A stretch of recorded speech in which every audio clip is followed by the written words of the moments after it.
Taliparamba LIC കെട്ടിടം തകർന്ന് ഗുരുതര പരിക്കേറ്റവരെ കണ്ടെത്തി ആശുപത്രിയിലേക്ക് മാറ്റി. ബുധനാഴ്ച വൈകുന്നേരം 4 മണിയോടെയാണ് അപകടം നടന്നത്.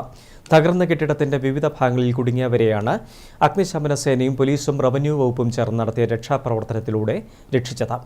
കേന്ദ്ര ആഭ്യന്തര മന്ത്രാലയത്തിന്റെ നിർദ്ദേശപ്രകാരം നടന്ന മോക്ക് ഡ്രില്ലാണ് തളിപ്പറമ്പിൽ നടന്നത്.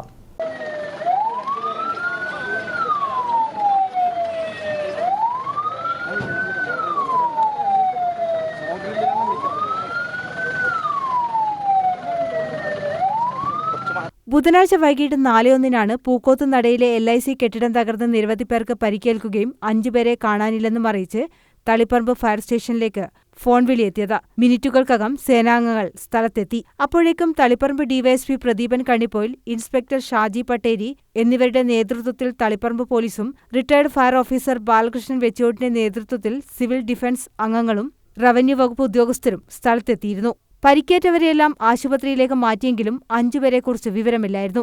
അസിസ്റ്റന്റ് സ്റ്റേഷൻ ഓഫീസർ PK ജയരാജന്റെ നേതൃത്വത്തിലുള്ള അഗ്നിശമന സേനാംഗങ്ങളും റിട്ടയർഡ് ഫയർ ഓഫീസർ ബാലകൃഷ്ണൻ വെച്ചോട്ടിന്റെ നേതൃത്വത്തിലുള്ള സിവിൽ ഡിഫൻസ് അംഗങ്ങളും തകർന്ന കെട്ടിടത്തിലേക്ക് കയറി ഗുരുതര പരിക്കേറ്റ് കുടുങ്ങിപ്പോയവരെ പുറത്തെത്തിച്ചു. തുടർന്ന് ആംബുലൻസുകളിൽ ഇവരെ ആശുപത്രികളിലേക്ക് മാറ്റി. തഹസിൽദാർ P സജീവനാണ് രക്ഷാപ്രവർത്തനം ഏകോപിപ്പിച്ചത്.